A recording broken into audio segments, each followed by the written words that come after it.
Hello and welcome again to Rossé TV. Today with us we have Dr. Sanghmitra, who almost became an Air Force pilot, but lucky for all of us, things panned out a little differently. As you can see from her beautiful smile and her beautiful posture, her profession has a lot to do with both of these things, and she has been helping lots of people all over the world change their lifestyles, change so many things about them by very simply helping them change their teeth. Isn't that right? Yes. So can you tell us a little more about what you do? Because I was so nervous about introducing you. You have so many qualifications. I have no idea where to begin. Okay, let me say this. It started, the journey especially to posture began almost 8 years ago. And that's when my fitness trainer said that, Doc, if you have a fit or strong core, that's when your spine is good.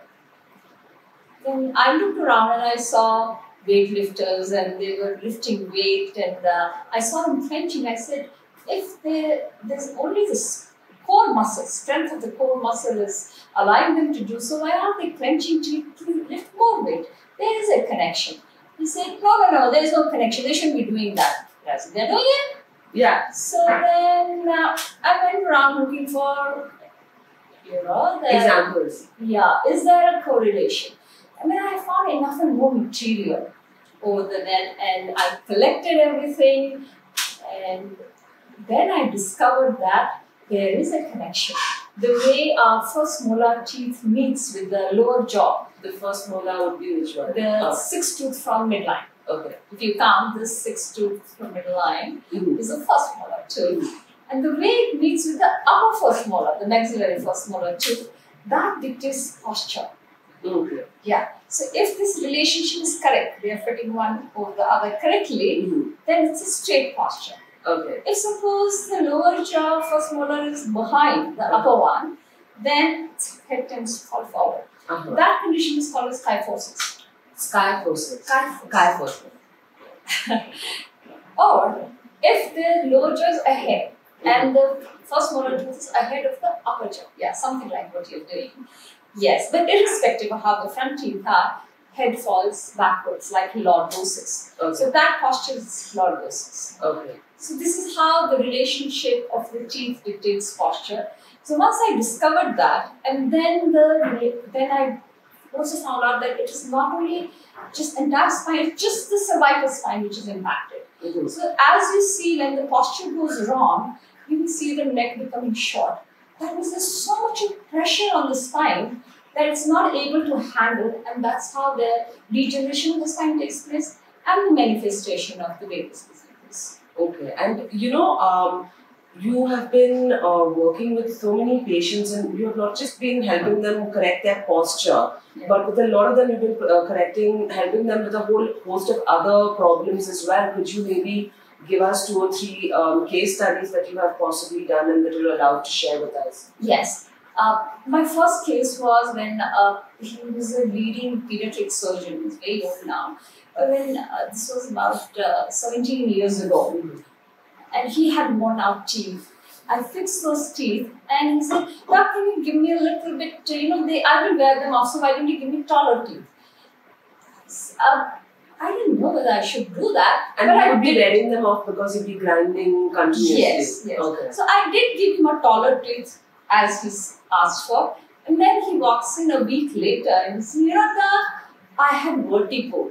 I had tinnitus, that ringing sensation in the ear. It's completely gone. Oh. So, whoa, I didn't know that. So, I owe this entire work, entire research work that I have done, I owe it to my patients.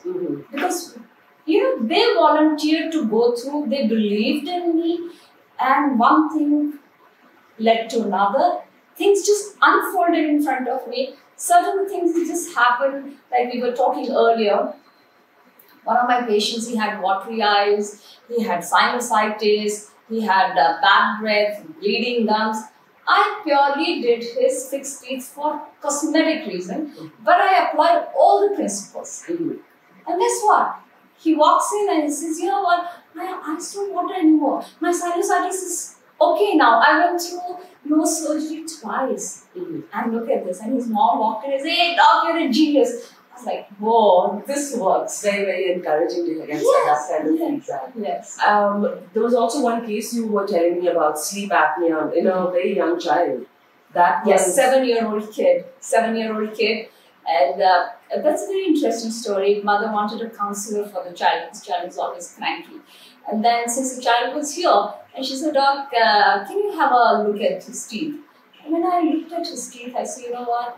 Your child is sleep apneic." And then her antenna went up because it runs in the family. Oh. Father was a sleep apneic, grandmother was a sleep apneic, and then when we treated him, his cervical spine actually became, the accentuated curve became a normal curve. Mm-hmm. And he's much better. I would say that he's completely out of it, but he's so much better. So much better. And it was the best thing that I controlled. I caught this situation at this age. Because now, by the time the child grows up, he won't be sleep apneic anymore because everything will be fixed. Yeah. Isn't that so nice? It's amazing. Yeah. I mean, you actually have gone out there and done a lot of first-hand research. You had a lot of bells ringing in your head in regards to this, and you just have not stopped from there. I mean, what drives you? What motivates you to keep learning, to keep, using, keep learning, keep finding new things to learn about? Everybody says that one has to have a purpose in life. I think I found that purpose. That's so true. That is beautiful. Yeah, and benefiting people. Other day I had a patient, and the lady couldn't even turn like this. And I could see that her cervical spine is so bad. She's trying, she did every possible thing from massages to chiropractor to acupuncture, acupressure, whatnot. But now I've started treating her, she's already so much better. That's so nice to hear. So much better. In sports, it has so much of, I think I spoke to you about the person's... Yes. I think in sports we tend to grind our teeth a lot more, especially as runners or even as, high jumpers, footballers. It just tends to happen. See, over a period of time, if you see, we have these fancy gadgets. See, lifestyle and the social media is actually playing havoc with our lives. It's actually true because we're constantly looking down like this, or we're working like this. So, I mean, can you possibly tell our viewers a little bit about how these little things that we don't even realize about are actually affecting our health? See, I would say it becomes a habit. Like about habit, it is said, you drop H, a bit remains. You drop A, bit remains. You drop B, it still remains. What does that mean? To give up any habit is so difficult. It is. But 21 days, diligently, if you do something, correctives, that will become a habit. Okay. I never say to anybody that you should not smoke or you should not use these gadgets because possibly you can't do without it. Mm-hmm. But keep your posture. If you're doing this, keep it like this. Keep your head on your shoulder. Your ears should be on your shoulder, not like this. A time will come, especially I see these youngsters, the neck is sticking out like this. And it also is a cause of a lot of pains, isn't it? It's called forward head syndrome, and it leads to so many diseases. So many ailments, so many challenges in life.